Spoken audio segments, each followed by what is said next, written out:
நான் ஒரு சூப்பரான ஸ்கின் கேர் சீக்ரெட்டோட வந்திருக்கேன். இந்த சீக்ரெட் யாருக்காக அப்படின்னா, என்னால மந்த்லி 1000-2000 ஸ்கின் கேர் ப்ராடக்ட்க்கு ஸ்பெண்ட் பண்ண முடியாது, அந்த ஸ்கின் கேர் லேயரிங் பண்றதுக்குலாம் எனக்கு டைம் கிடையாது அப்படிங்கிறவங்களுக்காக மட்டும்தான். அது என்னன்னு தெரிஞ்சுக்கிறதுக்கு முன்னாடி இந்த மாதிரி குட்டி குட்டி குட்டி பட்ஜெட் ஃப்ரெண்ட்லி நேச்சுரல் லிவிங் டிப்ஸுக்கு என்ன ஃபாலோ பண்ணிக்கோங்க. அந்த secret skin care ritual step இதை வச்சுதான் பண்ண போறோம். இதுதான் கேஸ்டர் ஆயில்.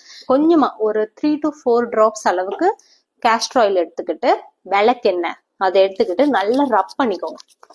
இது அந்த ஆயில் நல்லா ஆக்டிவேட் பண்ணும்.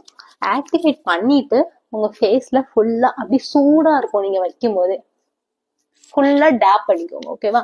டேப் பண்ணிட்டு தென் மசாஜ் பண்ண போறோம். இந்த மசாஜ் பண்றதுக்கு அப்படியே மசாஜிங் டெக்னிக், ஃபேஸ் யோகா எல்லாம் தெரிஞ்சிருக்கணும் அவசியம் இல்லை. எல்லாமே உங்களுக்கு அப்வர்ட் ஸ்ட்ரோக்ஸா இருக்க போகுது. ஓகேவா? உங்க ஃபேஸ் ஃபீச்சர்ஸ் எல்லாத்தையுமே நீங்க மேல் நோக்கி மசாஜ் பண்ண போறீங்க. ஓகேவா?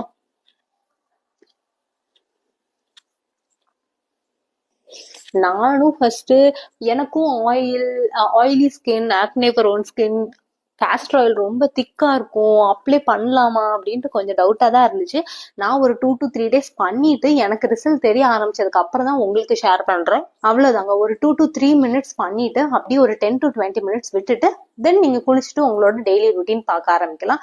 2 weeksல உங்களுக்கு டிஃபரன்ஸ் தெரியுதோ இல்லையோ, உங்களை சுத்தி இருக்கிறவங்களுக்கு கண்டிப்பா டிஃபரன்ஸ் தெரிஞ்சு உங்களோட ஸ்கின் கேர் டிப் என்னன்ட்டு உங்கள்ட்ட கேட்பாங்க.